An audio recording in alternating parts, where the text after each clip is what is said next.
Quando la pioggia cade sulle ferite del passato, a volte un incontro inatteso può non solo riscaldare l'anima.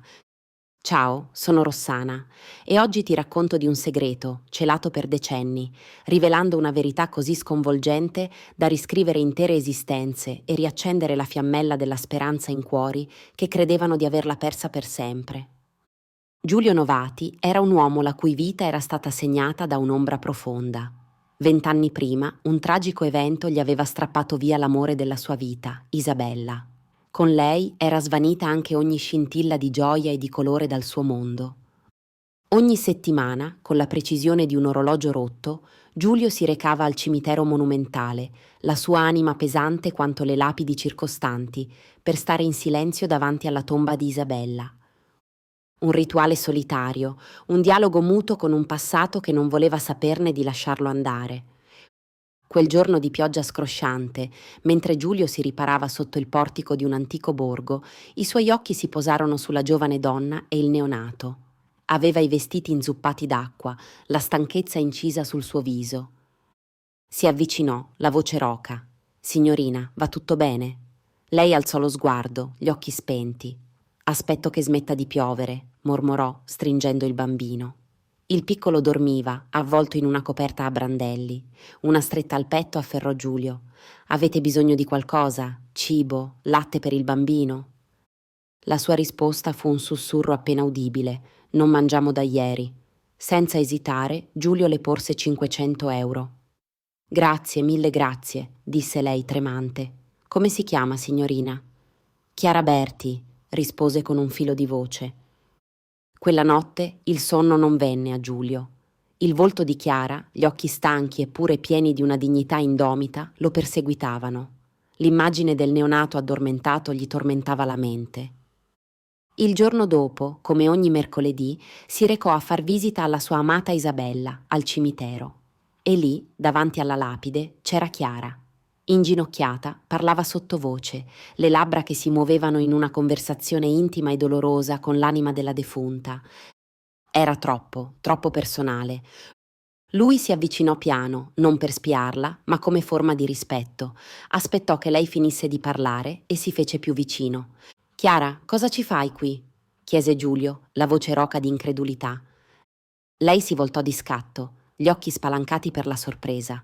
«Signore, non volevo disturbarla, dovevo solo venire». La confusione di Giulio crebbe. «Conoscevi mia moglie?» «Isabella». Gli occhi di Chiara si riempirono di lacrime. «Isabella. Era mia madre». Il mondo di Giulio si fermò. «Non è possibile. Isabella non ha mai avuto figli. Non da me». Chiara scosse la testa. «L'ho scoperto solo di recente. Sono stata adottata, subito dopo la nascita.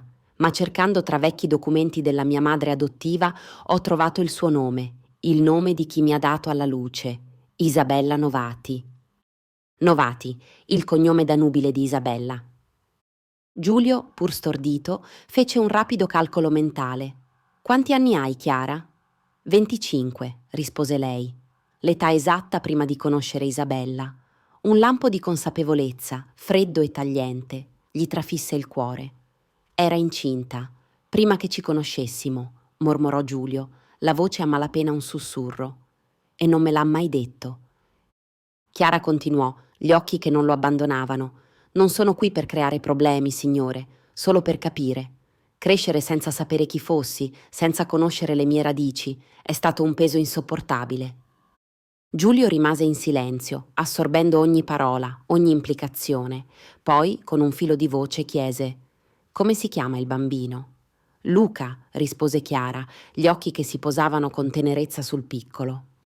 «Quindi io sarei», iniziò Giulio, senza riuscire a completare la frase. «Un nonno», concluse Chiara per lui, la sua voce un velo di speranza. Giulio se ne andò sotto la pioggia battente, la mente in tumulto. Quella sera, tornato nella sua casa ora più che mai vuota, rovistò tra vecchie lettere di Isabella, sperando di trovare una qualche traccia, un indizio. Nulla. Fino a quando, salendo nella polverosa soffitta, la mano gli cadde su una vecchia valigia di cuoio. All'interno, tra abiti ormai fuori moda e oggetti dimenticati, trovò un diario, alcune fotografie sbiadite e una busta ingiallita con il suo nome. La lettera, scritta con la calligrafia elegante di Isabella, diceva: Mio carissimo Giulio, se stai leggendo queste parole, significa che la verità, come sempre, ha trovato la sua strada. Perdonami per non avertelo mai detto, ma avevo così tanta paura. Prima di incontrarti, ero giovane e innamorata di un uomo che non era pronto ad assumersi la responsabilità di un padre. Quando scoprì di essere incinta, lui svanì come un'ombra. Io, distrutta e sola, presi la decisione più difficile della mia vita. Diedi la nostra bambina in adozione. Poi, come un raggio di sole in un giorno di pioggia, arrivasti tu, Giulio. Volevo raccontartelo, ogni singolo giorno, ma temevo di perderti, di vedere il tuo amore svanire, di rovinare la nostra felicità. Ogni volta rimandavo, sperando di trovare il coraggio, ma non ho mai, nemmeno per un istante, smesso di pensare a lei, alla mia bambina. Se un giorno dovesse trovarti, se il destino la condurrà alla tua porta, ti prego, non respingerla. È parte di me, è la parte più vulnerabile e pura della mia vita. Amala come avrei voluto fare io. Le mani di Giulio tremavano mentre rileggeva quelle parole. Era tutto vero. Il peso del non detto, di un segreto celato per decenni, gli cadde addosso con la forza di un macigno. 3 giorni dopo, il bisogno impellente di capire, di ricucire i fili spezzati, lo spinse nuovamente al cimitero. Chiara era lì, la testa reclinata verso la lapide, la sua figura un'immagine di quieta sofferenza. Perché non mi hai cercato quando hai scoperto che Isabella era morta? La domanda gli uscì quasi senza volerlo. Non lo so, signore, rispose lei, la voce flebile.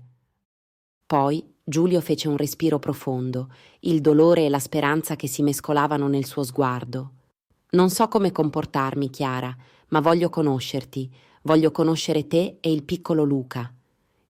Chiara lo guardò, gli occhi lucidi che brillavano di una gratitudine infinita. Mi piacerebbe molto, signore, davvero. Per la prima volta dopo decenni, Giulio sentì qualcosa spezzarsi dentro di lui, non un'ulteriore ferita, ma la crosta spessa e dura del suo lutto, che si frantumava, lasciando filtrare una luce inaspettata. Iniziarono a vedersi con una frequenza che avrebbe sorpreso chiunque conoscesse la vita riservata di Giulio.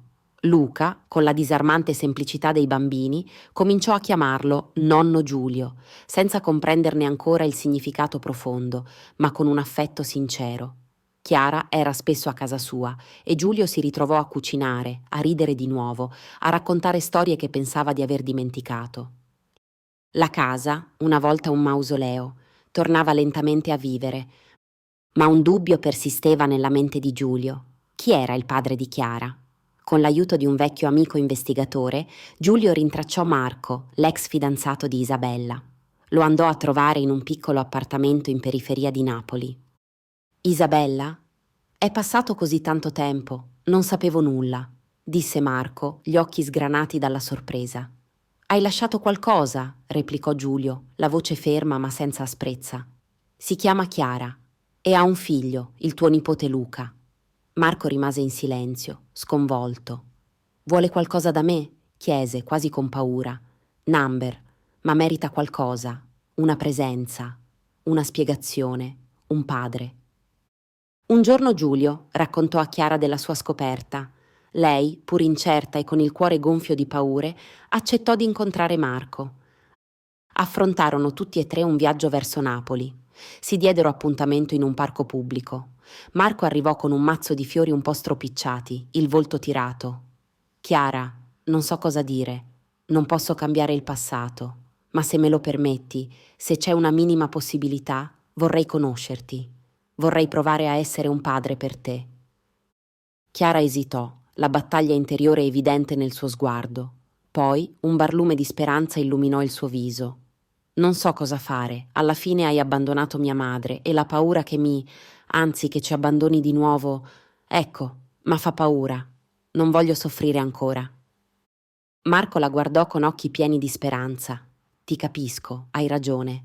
25 anni fa ho abbandonato tua mamma. Ero giovane, avevo debiti, non riuscivo neanche a badare a me stesso e la paura di avere delle responsabilità mi hanno fatto scappare. disse Marco con le lacrime agli occhi, ma vorrei rimediare. Non ho nulla da offrirti, non ho un lavoro, vivo di sussidi, ma posso darti tutto l'amore, a te e a mio nipote. Giulio capì all'istante cosa doveva fare. Così il giorno seguente partirono tutti e quattro per Milano. Nelle settimane successive riuscì a trovare un lavoro a Marco. Era una brava persona in fondo e fece quello che mai avrebbe pensato. Aprì la sua casa a Marco, Chiara e Luca. Da quel giorno la casa cambiò radicalmente. Si riempì di rumori, di risate, di giochi. La stanza degli ospiti si trasformò in una luminosa cameretta per Luca. Quella che un giorno era la stanza degli hobby di Isabella divenne la camera di Chiara e la stanza che un giorno era della donna di servizio, ormai era la camera di Marco. Le loro vite, che fino a qualche mese prima erano solitarie e tristi, ora erano allegre e piene di vita. Marco, timidamente all'inizio, imparava a preparare i pancake per la colazione, i suoi goffi tentativi accolti dalle risate di Chiara e di Giulio. Luca cresceva, circondato dall'amore di due nonni, nonno Giulio e nonno Marco.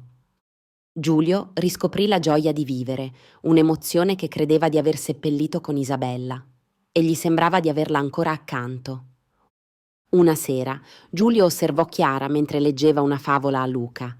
Il bambino si aggrappava ad ogni sua parola, gli occhi spalancati per la meraviglia.